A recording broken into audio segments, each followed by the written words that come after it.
Hello everyone. Today I want to talk about this medical insurance dataset and how we analyze it. So the reason for this analysis is to predict the insurance charges for each customer, and hopefully it can help us to make predictions and see if there's any relationship or insights we can get from this medical insurance dataset. So here's all the packages, and this is the dataset. And first, we can look at this info of this dataset. There's very few columns in this dataset, including only ages, sex, their BMI, their how many children they have, and if they smoke or not, and the region they are in. And finally, the sixth column is the charges, which is the dependent variable we want to predict. And here is the test data we also imported. And we checked all the whether there's any null values or if there's duplicate values in the training set dataset and the test dataset. And I think there's only one duplicated data in the training section, which is not a big problem. And I think we can handle and build a model with just one duplicate values.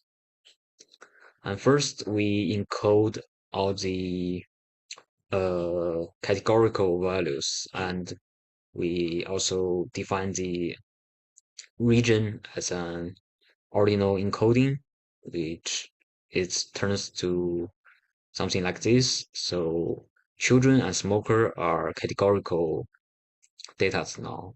One means they smoke, and zero means they don't. And for the children, it is just how many numbers of children they have. And the region becomes 0, 1, 2, 3, 1, 2, 3, I think, which I think region should not play a big deal in this data set for predicting medical insurance charges because it seems like a factor that does not have much influence on the charges. And here we can generate some visualization of the dataset and things like relationship and distribution of the data. So there's only two continuous variables, and the shape looks normal. And here's the correlation between the each variables.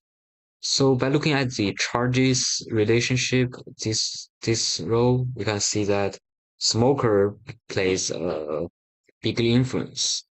Plays is has a some correlation with the charges. So that definitely we should include that. And the sex and children and region does not have any big impact compares with all the other variables. Things like age and BMI, we should use them in the model to for the prediction. And I think that's probably all.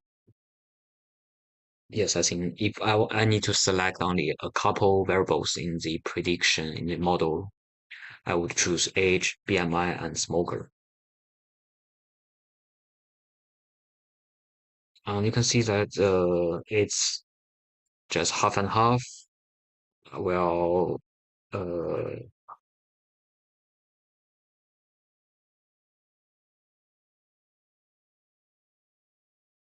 so here is the distribution of the age.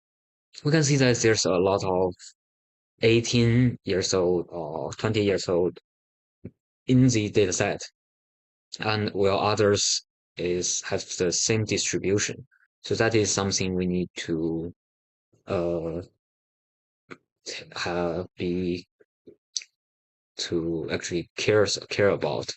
If I think it might be the a problem for the data set that some null value was filled by the 18, by the age 18, or it's just more people in their age 18 choose to buy the insurance.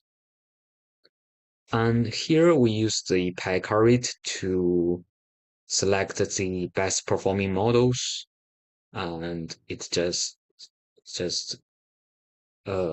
different parameters were used to choose the best performing models. And finally, the gradient boosting regressor did the best. It generates the best result in mean absolute error, mean squared error, and RMSE, R squared, RMSLE, just except the parameter MAPE, which the passive aggressive regressor did very well in the for the MAPE.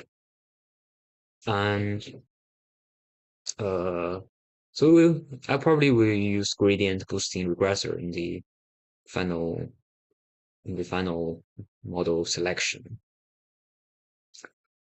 And we extract the specific columns from the training set, and in the end we want to use age, BMI, smoker, which is the three most significant ones.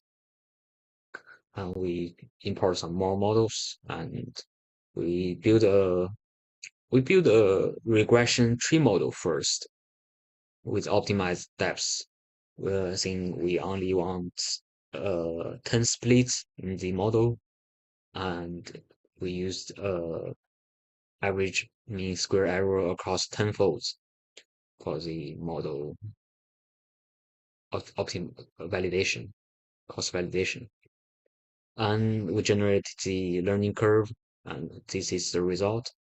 So I would say this is one is a well-fitted model because uh so you can see the training error increases as it learns about more data, and it is just it is normal for the error to increase a little bit, and it just have a more generalized information about the dataset. And the validation for the test also decreases, so it is a good sign for this well-fitted model. And finally, they approach together, and the gap between the mean squared error is very small, so I say this one is well-fitted here. And for the result between the predicted value and the actual values, you can see that there's a lot of duplicate result, which is normal in this tree model because it's only have some specific outcomes, uh, only a couple outcomes, I'd say, and that is totally normal. While the actual values may maybe uh distribute have different values just. And for the second model, we used the best performing one in the Packard, and it is the gradient boosting regressor. And we used fivefold here to because it's for the tenfolds it takes infinite time to run the code, which is not very efficient. So we also generate the learning curve for this one. And you can see that it also, since it is a very small data set, I think it is also possible to use the tenfolds because it is just uh, it does not reflect very well. Maybe I think I will let it run. Uh, okay, so I updated the it to tenfold for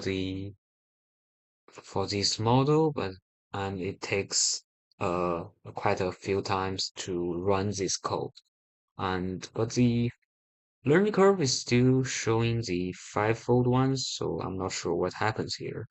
So you can see that it also this one is well fitted, and the training error starting from a low point and increases as it sees more data and it can get to know more about the data. So it is totally normal.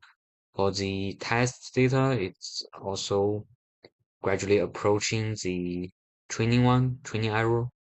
So I think this one finally generates a well-fitted model, and the result, it is very nice. It has some very close prediction for between the actual and the predict values. And there are also some outliers here, which probably are very hard to predict, I would say. And the mean squared error here is 20 million. It's about 20 million, I think. And the on the test set, it's 18 million.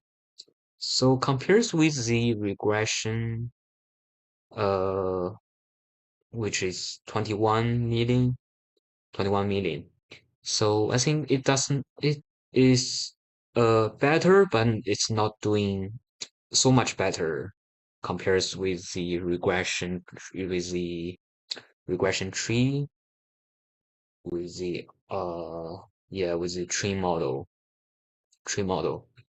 And considering it takes a lot more time to run this model, I think it is not actually more efficient compared with the last model, and the result is, I think it is better, but I don't see the reason to use this model if it takes like 3 minutes to run each time.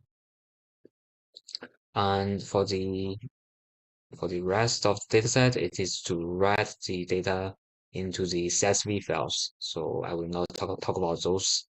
And thanks for watching.